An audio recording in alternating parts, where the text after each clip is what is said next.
우리 오늘 말씀 우리 디모데후서 4장 1절에서 우리 5절까지 말씀입니다.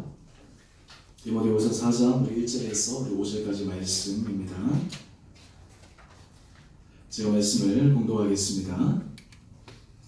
하나님 앞과 살아있는 자와 죽은 자를 심판하실 그리스도 예수 앞에서 그가 나타나실 것과 그의 나라를 두고 엄히 명하노니 너는 말씀을 전파하라.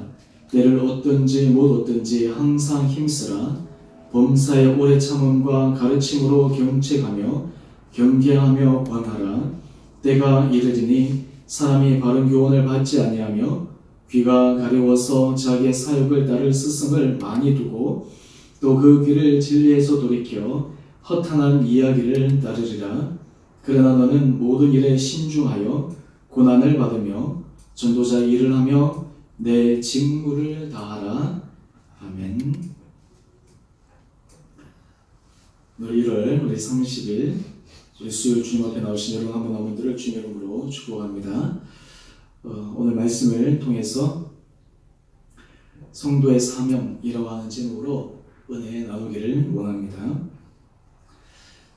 20세기의 지성인 가운데 한 명이었던 버트란트 러셀, 여러분들 들어보셨죠?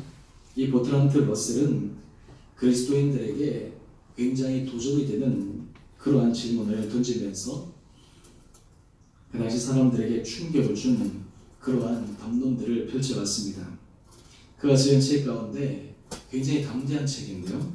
나는 왜 그리스도인이 아닌가? 왜 자기가 그리스도인이 아닌가? 라고 하는 것을 그는 논리적으로 그리고 실제적인 사례 케이스를 가지고 반박합니다. 물론 그 안에 내용들을 보게 되면 기독교의 근본 진리에 대해서 반박하는 것보다 더 치중되어 있는 것은 그리스도 예수를 믿고 있는 사람, 그리스도인들, 기독교인들의 이중성, 기독교인들에 대한 오류, 이런 것들이 자기로 하여금 그리스도인이 왜 될 수 없는가라고 하는 그런 합리적인 근거를 내세우고 있습니다. 그에 반해서 존 스토트라고 하는 이 개혁 신학에 있어서 이 고도 가운데 한 분은 이 질문에 반대 질문을 던지면서 그는 왜 그리스도인들이 하나님 앞에서 사람 앞에서 당당하게 서야 되는가라고 답하고 있는데요. 그는 책 제목을 이렇게 적었습니다. 나는 왜 그리스도인이 되었는가? 완전히 버트란트 러셀의 질문에 반박하는 그런 것이죠. 나는 왜 그리스도인이 되었는가? 이 책에 보면 존 스토트는 자기가 그리스도인이 되었던 여러 가지 이유들을 몇 가지로 설명합니다. 제가 이 내용들을 조금 나누기 전에 여러분들에게 한번 질문해 보겠습니다. 여러분은 왜 그리스도인이 되었습니까? 또한 여러분이 지금 현재 우리가 예배를 드리고 말씀을 읽고 우리가 지금 신앙생활에 나가고 있는데 왜 나는 이 길에 서 있는가? 그리고 이 길에 있어서 나는 혼신의 힘을 기울여서 가고 때로는 내가 미치지는 못하지만 이상에 미치지는 못하지만 현실감의 그 갭을 줄이기 위해서 계속해서 노력하고 있는가? 오늘 제가 왜 이 질문을 근본적으로 던지냐면 우리가 후에 살 법을 성도의 사명에 대해서 우리가 하기 전에 바로 이 전제에 대해서 우리가 확고하게 서 있어야 될 필요가 있습니다. 사실 우리가 교회에서 보면 나는 왜 그리스도인인가? 그리고 내가 정말 그리스도인에 대한 분명한 믿음의 확증이 있는가? 이것을 제가 좀 더 구체적으로 실질적으로 이렇게 질문해 볼 수 있을 것입니다. 나는 정말 인격적으로 예수 그리스도를 만났는가? 나는 정말 그리스도인이라고 얘기하기에 조금도 주저함이 없이 내가 그것을 당당하게 얘기할 수 있는가? 이 존 스토트는 나는 왜 그리스도인이 되었는가? 라고 하면서 그는 여러 챕터에 걸쳐서 그 이유를 설명하고 있는데 제일 첫 번째 챕터에서 그가 하나의 비유로 든 것 중에 하나가 무엇이냐면 천국의 사냥개라고 하는 비유를 듭니다. 우리 표현에서는 아마 영어 번역본을 그대로 번역해서 그런데요. 이게 무엇이냐면 자기가 그리스도인이 된 것은 아무리 생각해도 내가 결단하고 결심하고 된 것이 아니라 마치 사냥개가 쫓아가서 다 이렇게 짐승 사냥하는 그 짐승을 무는 것처럼 하나님께서 나를 쫓아와서 내가 그리스도인이 되지 않을 수밖에 없도록 나를 쫓아오셨던 그 하나님의 은혜와 사랑, 한마디로 얘기해서 하나님이 나를 그리 쫓아오셔서 나를 붙들어 주시지 않으셨다면 나는 절대로 그리스도인이 될 수 없다. 다른 말로 하면 개혁신앙에 있어서 하나님의 섭리에 대해서 고백하는 것이죠. 오늘 여기 앉아 계신 여러분들, 우리가 왜 나는 그리스도인이 되었는가? 여기 계신 분들 중에는 모태신앙도 있을 것이고, 어떤 분들은 중간에 스스로 결단하면서 주님 앞에 오신 분도 있을 것이고, 또 신앙생활을 쭉 여정을 돌이켜보면 내 신앙생활의 여러 가지 다양한 모습들이 있을 것인데, 아마 이 존 스코트가 얘기했던 천국의 사냥개라고 하는 이 비유가 오늘 우리들 여러분의 삶 가운데 있어서도 아마 많이 적용이 되리라 생각합니다. 하나님이 나를 쫓아오시지 않으시고, 하나님이 나를 붙들어 주시지 않고, 하나님이 나를 끝까지 추격하지 않으셨다면 나는 과연 그리스도인이 될 수 있었던가? 우리 삶을 살아가다 보면 삶에 순탄하게 살아가는 경우도 많지만 삶의 우여곡절들이 얼마나 많이 있습니까? 때로 우리가 질문을 하면서 하나님, 왜 이런 일이 일어나야 합니까? 왜 하나님 이런 일들이 내가 경험해야 합니까? 내가 이성적으로 합리적으로 용납할 수 없는 그런 수많은 문제들을 부딪힐 때마다 왜 우리는 어떤 사람들 그 문제로 인해서 이 교회를 떠나고 신앙을 버리는 사람들이 있는 반면에 우리는 오히려 그러한 사건들이 우리로 하여금 더 하나님의 은혜 자리에 들어가게 했는가? 그것은 가만히 생각해 보면 하나님께서 우리를 강력하게 추격하고 추적하고 우리를 따라와서 우리들이 그리스도인이 되지 않으면 안 될 그런 천국의 사냥개를 우리에게 붙여주셨기 때문이 아닌가, 그런 생각을 해봅니다. 그러면서 이 책에서 참 중요한 얘기를 하는데 그 가운데 역설적인 인간성에 대해서 이야기를 합니다. 이 인간에 대해서 그가 설명하면서 우리 피조세계 가운데 우리 인간은 하나님께서 정말 영광스러운 피조물로 우리를 만드셨다라고 하는 거예요.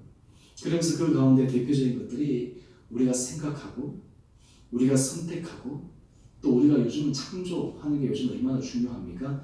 창조하고 또 그리고 인간의 능력 가운데 가장 큰 능력 가운데 하나가 사랑하고 또 우리가 하나님 앞에 예배 드릴 수 있고, 여러분 다른 피조물들이 하나님 앞에 우리처럼 이렇게 예배 드릴 수 있습니까? 물론 영상가들이 얘기하기를 이 불이라든지 짐승이라든지 해와 달과 별이라는 것들 다 하나님을 찬양한다 라고 얘기를 하지만 실제적으로 그것은 인간의 눈과 인간의 시각과 인간의 관점을 통해서 그렇게 서술되고 묘사된 것이지 실질적으로 하나님 앞에 예배를 드릴 수 있는 피조물은 인간밖에 없다라고 하는 거예요.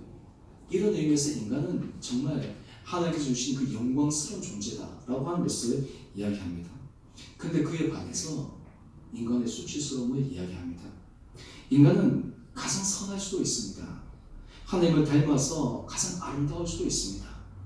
근데 그에 반해서 인간은 그 악의 범위가 우주저기까지 확장될 정도로 광범위하다라고 이야기하고, 본질상 인간은 자기 중심적이다. 하나님께서 영광스러운 피조물로 사람을 만들어 놓으셨지만 자기 스스로를 자기가 더럽힐 수 있는 그 존재가 바로 인간이라고 하는 거예요. 인간 스스로 자기 인간성을 더럽힐 수 있는 것. 우리도 주변에 보면 어떻게 사람이 그럴 수 있나 라고 하는 사건 기사들 얼마나 많이 봅니까? 때로는 우리 안에서도 그러한 악들을 종종 발견하게 되잖아요. 내 안에 숨겨진, 내 안에 감추어진 우리 어떤 극단적인 상황이나 내가 감당할 수 없는 그런 한계에 부딪히게 되면 나도 모르게 이런 죄성이 깊은 것들이 올라오는 것. 나는 절대로 그러지 않아 라고 생각하는 그 부분들이 어떤 실제적인 사건에 딱 부딪히게 되면 동일하게 다 있는 거예요. 우리 안에 탐심의 마음들, 우리 안에 분노의 마음들, 우리 안에 시기의 마음들, 우리 안에 질투의 마음들, 우리가 심지어는 그것을 더 확장시켜서 정말 사람들을 죽이는 살인의 마음까지, 이런 모든 인류가 가지고 보여주었던 그 추악함의 속성들이 인간의 본성 가운데 있다라고 하는 거예요. 그러면서 이 스코트는 이렇게 얘기합니다. 이 두 가지를 대비시키면서 인간은 정말 역설적인 존재다라고 하는 거예요. 가장 고결할 수 있으면서도 동시에 가장 천박하고 잔인할 수 있다라고 하는 거예요. 가장 고결하면서도 가장 천박하고 잔인할 수 있다라고 하는 거예요. 여러분 우리가 사회 뉴스 기사를 보게 되면 소위 말해서 사회의 지도층 인사라든지 소위 말해서 사회에서 모범을 보여야 될 사람들이 정말 다른 모습들을 막 보여주는 그런 것들을 보면서 사람들이 충격을 받잖아요. 어떻게 저럴 수 있나? 근데 비단 그 사람의 뿐만 아니라 모든 사람들은 이런 이중성을 다 가지고 있습니다.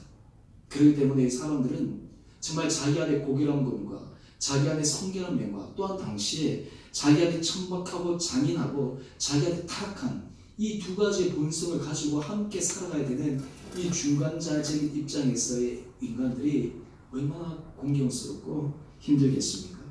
그런데 인간에게 있어서 하나님이 주신 놀라운 선물이 있어요. 그것은 무엇이냐면 모든 사람들은 초월성을 지향한다는 거예요. 다른 말로 하면 현재 그 문제에서부터 이상적인 초월성을 주장하게 되어져 있다라고 하는 거예요. 그리고 또 하나는 사람들은 내 자신의 의미, 내 자신의 존재 이런 것들을 확인받고 싶어요. 내가 어떤 존재인가? 내가 어떤 의미와 가치를 가지고 있는가? 우리가 삶을 살아가다 보면 제일 힘들 때가 뭐냐면 내 자신의 존재가 무시당할 때입니다. 내 자신의 존재 가치의 의미가 다른 사람들에게 부정당할 때입니다. 그때는 참을 수가 없는 거예요. 그때는 그냥 우리 모든 것이 그냥 이게 팍 올라와서 우리의 연약한 부분들이 다 올라옵니다.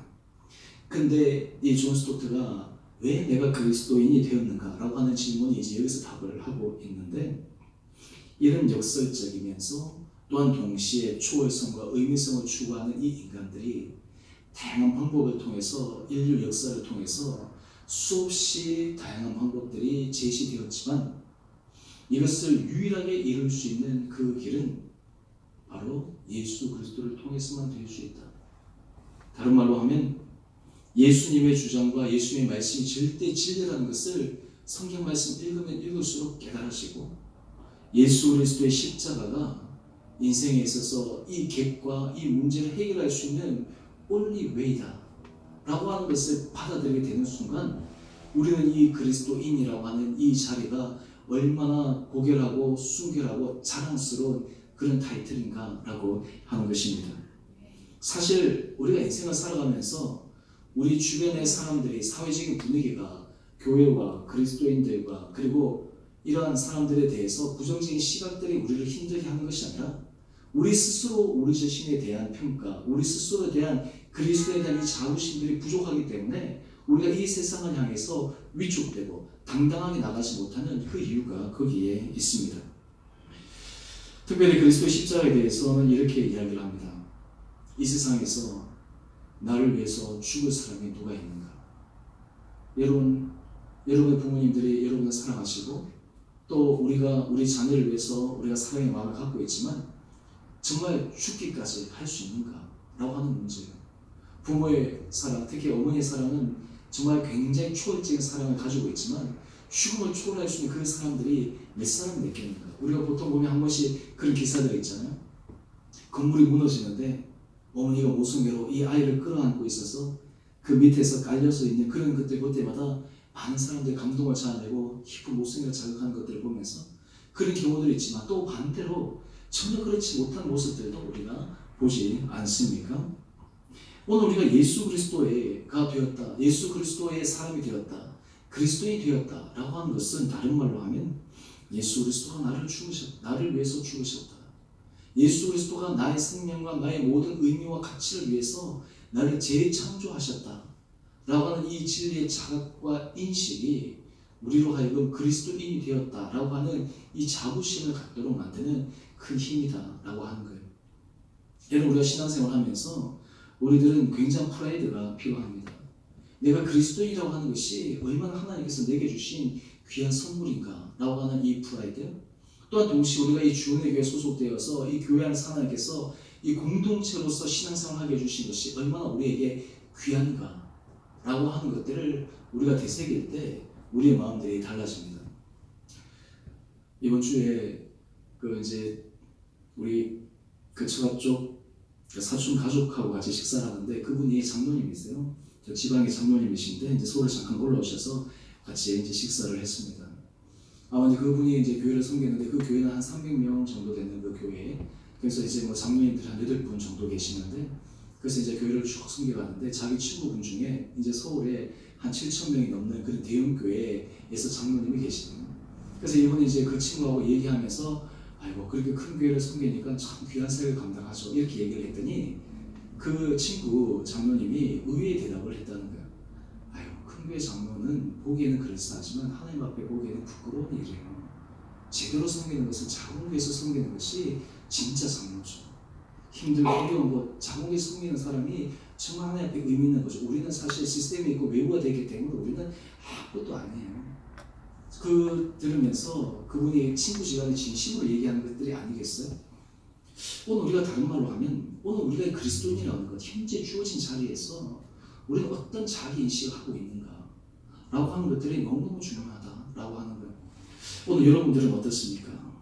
여러분들은 그리스도인이라고 하는 것이 여러분에게 정말 자랑스러운 타이틀입니까? 우리 주일교회에 소속되어서 이 교회 안에서 신앙생활을 하는 것이 우리들에게 정말 자랑스러운 교회 모습으로 우리들이 각인되고 있습니까? 모이는 숫자가 중요한 것이 아니라 이 안에서 정말 예수 그리스도 인지하고 하나님의 은혜를 간구하고 우리 안에 그것을 추구해 나갈 수 있다고 하는 그런 희망과 소망을 가지고 우리가 함께 나가는 것이 얼마나 우리에게 귀하고 소중한 공동체인가 라는 그런 프라이드와 자부심들이 우리에게 필요한 거죠. 오늘 이런 것들이 있을 때 우리가 이어서 제가 이제 말씀을 나누겠지만 하나님께서 우리 성도들에게 하실 그런 사명들을 감당하게 됩니다.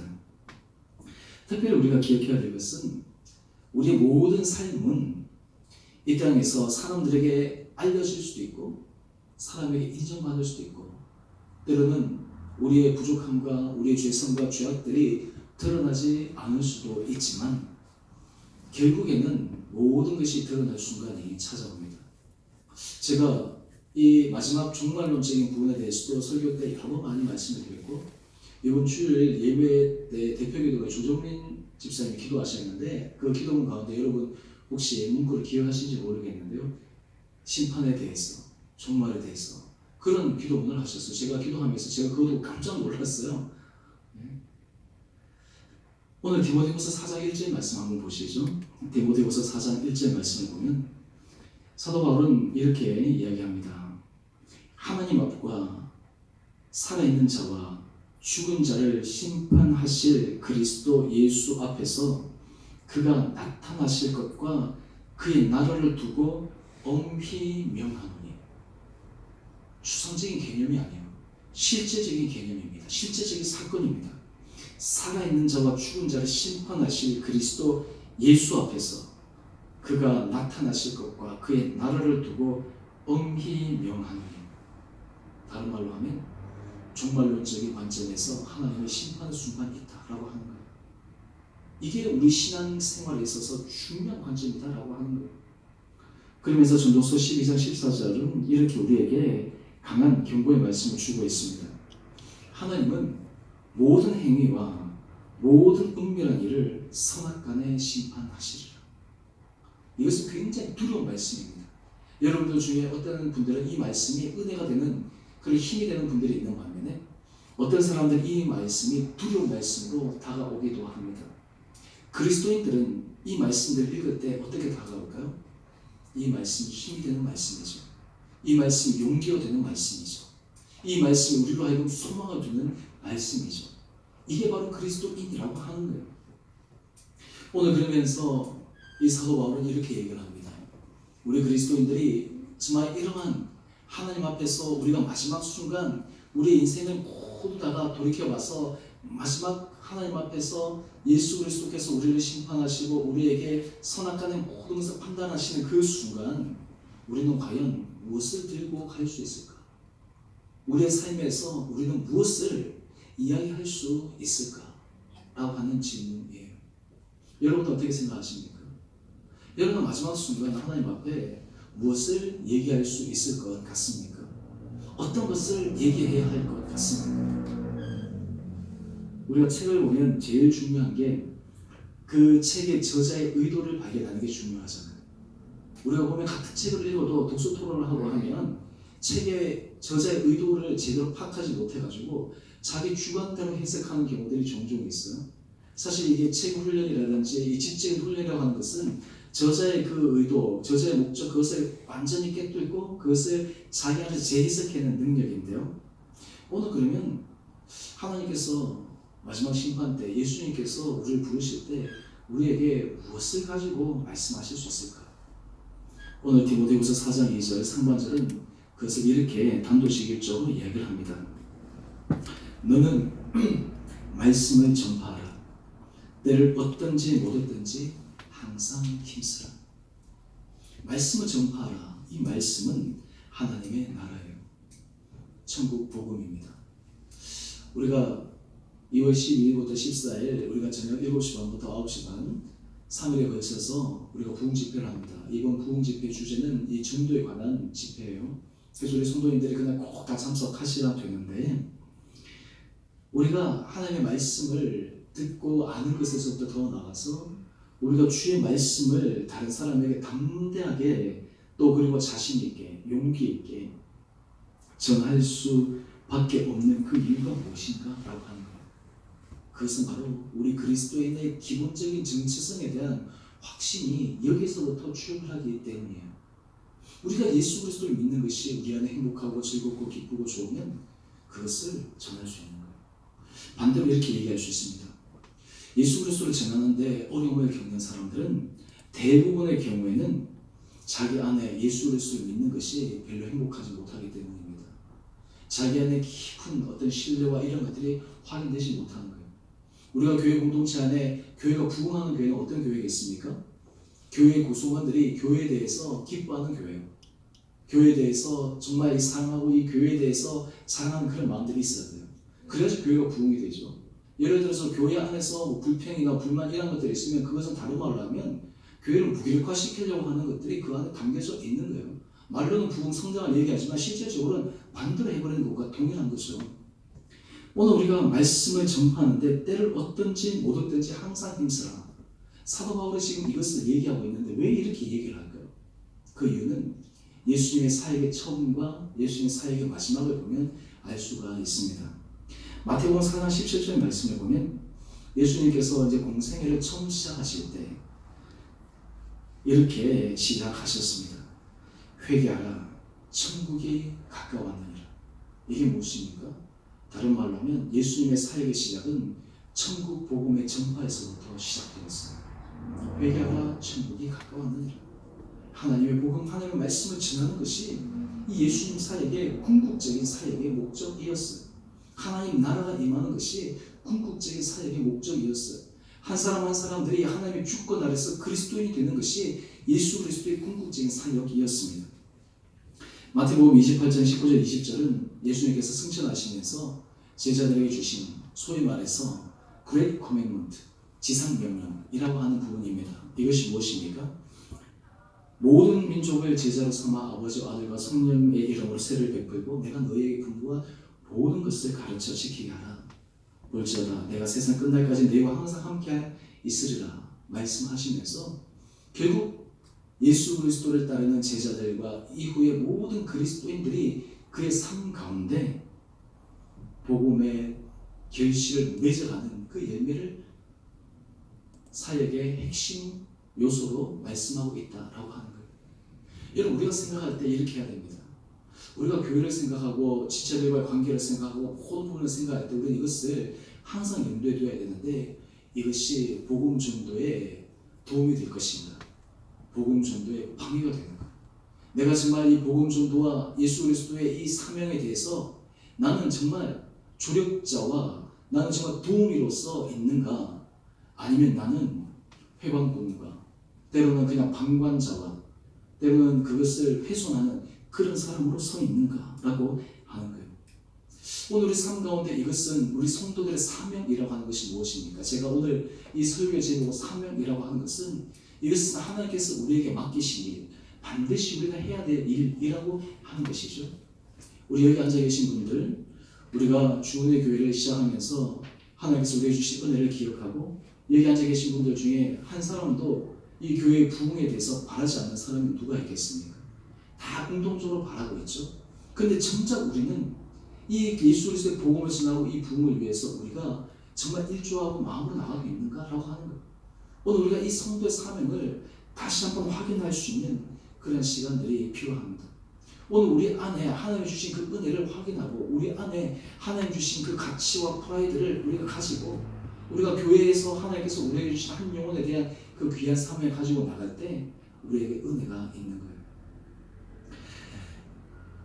이 교회에서 이 가는 과정 속에는 참 이 데이터가 참 중요한 것 같아요.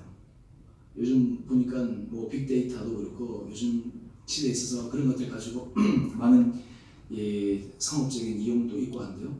이 교회가 개척해서 이게 가는 데 있어서도 보통 교회들이 겪는 어려움들이 있더라고요. 제가 그 식사하면서 쭉 얘기를 하는데 그 교회에서도 이제 자기 교회에서 분립 개척 형식으로 교회를 지원해서 한번 했대요. 그래서 처음에 했는데 교인이 한 20-30명에서부터 이제 시작이 됐는데 교인이 한 70-80명까지 갔는데 자기가 보니까 그때 교회가 문제가 생겼는 거예요. 기존에 있던 사람들이 뭐 교회에 대해서 불평이 있고 불만이 있고 이래가지고 그때 또 교회가 문제가 생겨서 이게 확 주저앉고 그러면서 우리 교회만 그런가? 아니 개척한 교회만 그런가? 하고 주변에 보았더니 그런 케이스들이 너무 많다는 거예요. 그러면서 제가 대의를 하면서 그랬어요. 요즘 시대에 있어서 특히 이 마귀의 어둠의 권세가 가장 싫어하는 것이 하나님의 교회가 세워지는 것이 아니겠어요? 그래서 우리 모임 자리에서 제가 그런 얘기를 한 적이 있습니다. 사실 우리 한국 교회의 가장 큰 문제는 지금 대형 교회이기도 하지만 그런 한국 교회가 살아나기 위해서 어떻게 해야 될 것인가? 큰 교회가 살아나야 되느냐? 사실 한국 교회에서 지금 어떤 추세냐 하면요, 지금 전체적인 데이터는요 교인 수는 감소하고 있어요. 교인 수는 감소하고 있어요. 메이저 교단에서부터 부속 교단까지. 이번 주 제가 보스턴에서 같이 공부했던 친구하고 같이 만나서 좀 얘기를 하고 또 영국에서 이거 공부하는 친구인데 저한테 그런 얘기를 하더라고요. 저한테 데이터를 쭉 얘기하면서 한국에 있는 모든 교단들의 이 교세 통계들을 쭉 얘기하는데 심지어는 모든 지표가 하락표를 하고 있다는 거예요. 그 아이러니한 것이 뭔 줄 아세요? 그 중에서 큰 교회, 대형 교회 숫자는 늘어가요. 그런데 어디 숫자가 주냐면 작은 교회, 중형 교회, 소형 교회들의 숫자가 줄어들어요. 이게 뭐냐면 이게 다 자리 이동을 하는 거죠. 그러니까 지금은 어느 정도 되고 있어요. 근데 이게 나중에 작은 교회, 이런 교회들이 무너지면 그 다음에 어떻게 될까요? 그 다음 타격이 오는 거죠. 우리 경제도 그렇지 않습니까? 경제가 힘들어지면 제일 타격받는 데가 어디입니까? 소상공인들, 영세상인들부터 타격받잖아요. 만약에 그게 무너지기 시작하면 그 다음에는 또 중소, 그 다음에는 대기업, 서서히 파장이 가는 거예요. 그러니까 처음부터 그것이 견고하게 서이지 않으면 나중에 심각한 문제가 생길 수밖에 없다고 하는 거예요. 한국교회도 지금 마찬가지예요. 한국교회의 문제는 바로 여기에 있어요. 그런데 지금 우리의 인식은 어디에 있습니까? 정말 이것이 얼마나 중요한 사명이고 이것이 얼마나 소중한가. 오늘 하나님께서 우리 주은의 교회 우리 한 사람 한 사람들 불러주셔서 여기에서 신앙생활하면 어떻게 보면 여기서 스트롤을 하는 모든 문제가 여러분 이렇게 생각하시면 됩니다. 현재 한국교회가 스트롤을 한국교회가 지금 몸살 앓고 있는 문제들이 이 안에서 우리가 경험되고 있는 문제예요. 여기서 우리는 이런 질문을 던져야 됩니다. 그렇다면 우리는 과연 여기에서 어떻게 해야 될 것인가? 이 안에서 우리가 어떤 마음으로 해야 될 것인가? 우리가 이것을 통해서 하면 우리가 이 시대에 하나님께서 우리 개인과 우리 교회를 통해서 하나님이 주시는 분명한 뜻이 드러나고 우리의 그런 성공 케이스나 우리가 하는 그런 여러 가지 앞으로의 모습들을 통해서 분명히 좋은 롤 모델을 만들어낼 수 있을 것이다 라고 하는 희망을 가지는 거예요. 오늘 사도 바울은 디모데에게 이야기를 합니다. 때를 얻든지 못 얻든지 말씀을 전하라. 그러면서 디모데후서 4장 2절 이하에서 얘기하기를 범사의 오래 참음과 가르침으로 경책하며 경계하며 권하라. 이게 참 중요한 것은 범사의 오래 참음으로 가르치고 경책하고 경계하며 권하라는 거예요. 이게 무슨 말입니까? 쉽게 되지 않는다는 거예요. 여러분 초대교회는 이게 교회 교세가 굉장히 팽창했던 그냥 기하급수적으로 성장했던 그런 시대였어요. 그럼에도 불구하고 그 당시에도 이 복음이 전파되는 데 있어서 굉장히 걸림돌과 어려움이 있었다라고 하는 거예요. 그러면서 그 당시 상황을 이렇게 묘사하고 있습니다. 오늘 우리 상황과 너무 비슷해요. 디모데후서 4장 3절 말씀 한번 보시죠. 사람이 바른 교훈을 받지 아니하고 귀가 가려워서 자기의 사역을 따를 스승을 많이 본대요. 참 2000년이 지났는데도 불구하고 그때는 지금이랑 똑같잖아요. 사람들이 바른 교훈 진리의 말씀보다는 뭐예요? 자기의 사역, 자기에게 도움이 되고 자기에 유리하고 자기에 이익이 있는 그런 것들을 따르는 그런 것이 일반적인 사람의 모습이다라고 하는 거예요. 그 다음에 디모데후서 4장 4절 말씀 한번 보십시오. 그 길을 진리에서 돌이켜 허탄한 이야기를 따르시라. 우리가 생각할 때 이렇게 생각해야 됩니다. 아, 복음을 전하고 하는 것이 어렵고 힘들다 라고 하면서 어떻게 우리가 할까 자포자기를 갖는 것이 아니라 우리가 이 말씀과 오늘 현실 상황을 보면서 아, 이것이 당연하구나, 이것이 결코 쉽지 않구나 라고 하는 것들을 우리가 자각하는 거예요. 그런데 복음의 놀라운 능력은 무엇입니까? 그런 현실을 뛰어넘는 것이 복음의 능력이었어요. 십자가는 제자들이 예수님이 십자가에 죽으심으로 모든 것이 끝났다라고 생각했는데 그 뒤에 부활이 있었어요. 죽음이 없이는 부활이 없는 거예요. 오늘 이 말씀을 전하고 우리가 영혼 구원의 사명을 할 때 하나님께서 우리들에게 놀라운 은혜를 허락하여 주십니다.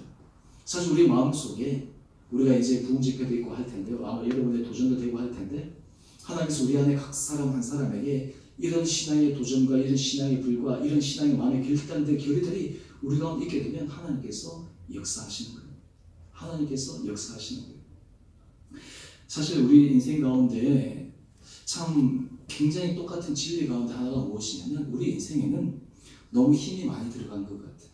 너무 힘이 많이 들어가서 힘을 빼는 게 진리인데 힘이 너무 많이 들어가서 우리의 문제예요. 우리가 사실 하나님 일을 할 때 어떤 사람이 하나님 앞에서 쓰임받는 사람입니까? 힘이 빠진 사람이에요.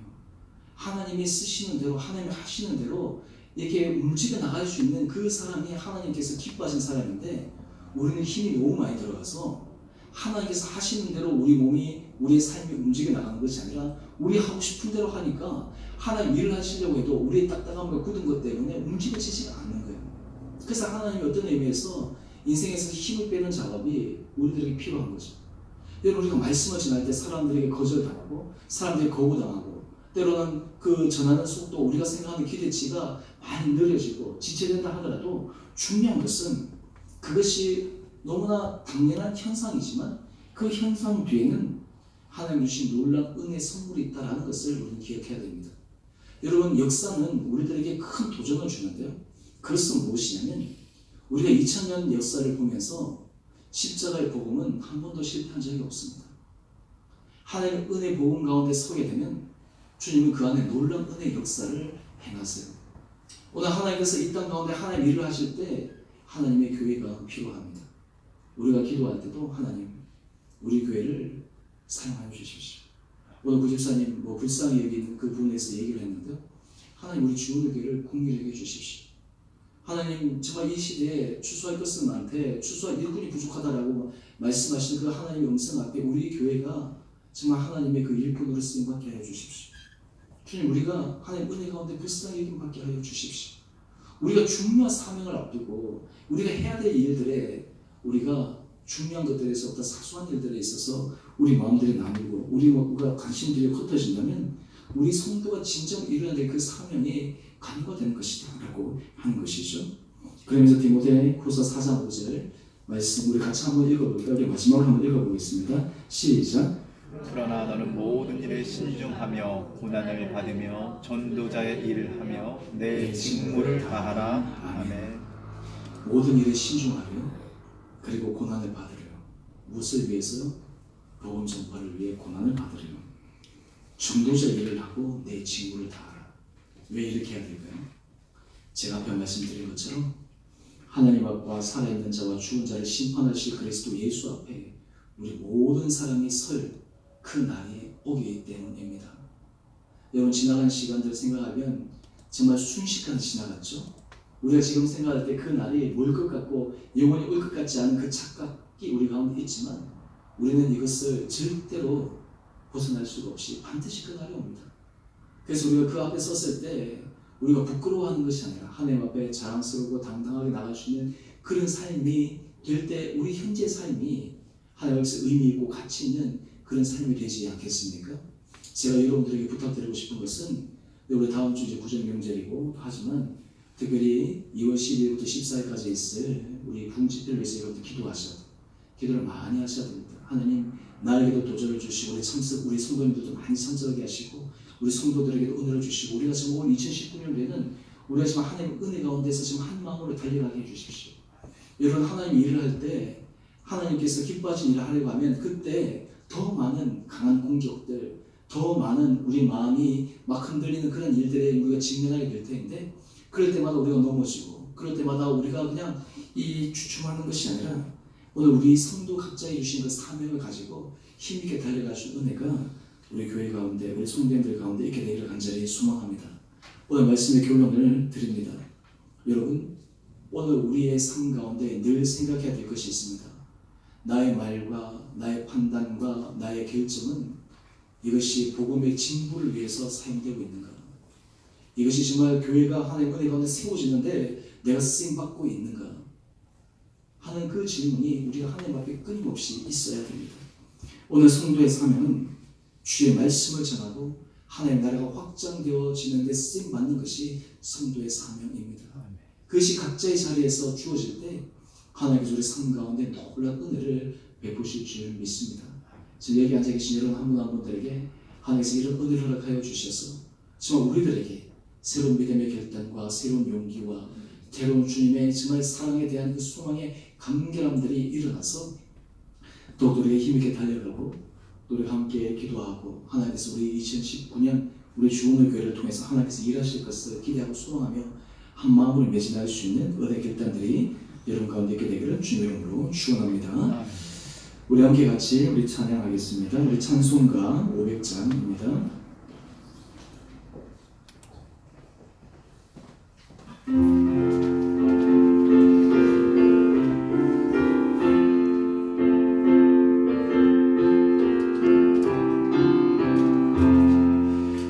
우리의 생명 주던 지어라 누가 저 형제를 구원하랴 우리의 가까운 형제이니 이 생명 주 누가 던지려나 생명줄 던져 생명줄 던져 물속에 빠져간다